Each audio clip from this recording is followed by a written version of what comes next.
A settlement needs your help. Did you ever get round to helping them? Okay, you know what? I get enough of this from Preston, so don't you give it to me too. No, I haven't helped Oberlin Station yet. Yes, it's on my to-do list. Ugh, I should really get to that soon.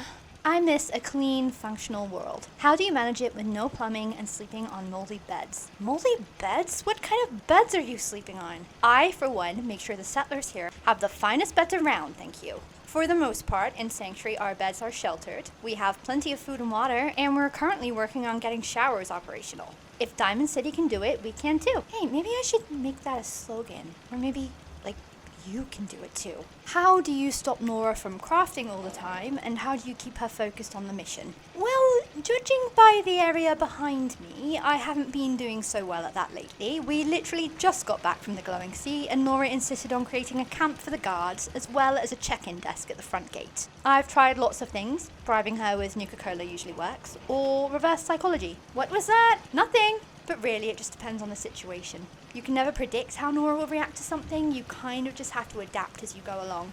What will you do if you find Sean? Will you continue to go on new adventures with him? I don't know, to be honest. It all depends on how old he is. I saw him as a 10-year-old in Kellogg's Memories, and God knows how old he is now. What if he's as old as me? I try not to think about it, because if I think about it too much, I'll just spiral, and that's not good for anyone. If I do find him and he's still a kid, maybe we'll see if Nuka World is still operational. I remember Nate had to ban me from the game machines because I was getting so addicted to them. Are you a synth? Wait, me? I don't think that I'm a synth.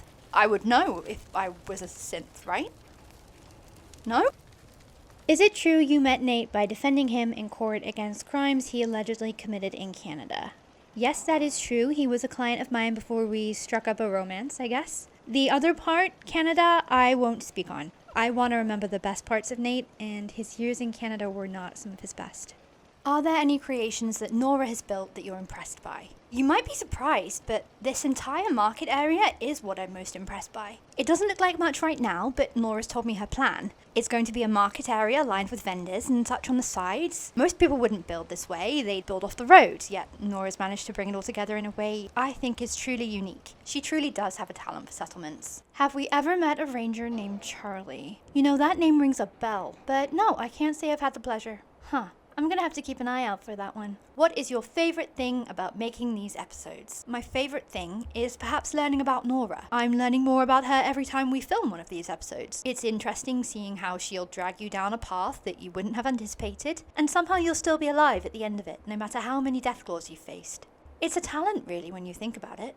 Any thoughts on that reporter, Piper? Oh, Piper? I love Piper. We're doing good work together, and she seems pretty content with tagging along with me. Just the other day, she was telling me how she's grateful to be traveling with me, making a difference. It feels good for the both of us. Between me, myself, and our director, we've got a pretty good girl gang while we travel the wastes. How comfy is power armor? Is the fancy suit from the Brotherhood nicer than the set you found in Concord? It's not, but when it's between that or getting mauled to death by a deathclaw, I think it's the only option. I hate to say it, but the Brotherhood armor is better than the one I found in Concord. The one I found in Concord was 200 years old and was sitting on a rooftop for that long. So yeah, the Brotherhood one's better. Okay, last question. Why do vault dwellers always seem to keep the suit? It's radiation protected to a degree. It's pretty comfortable. Besides, it helps people figure out why I might be asking weird questions, like why does it smell so bad? And what year is it? And what the fuck is the Institute? So, you know, it helps.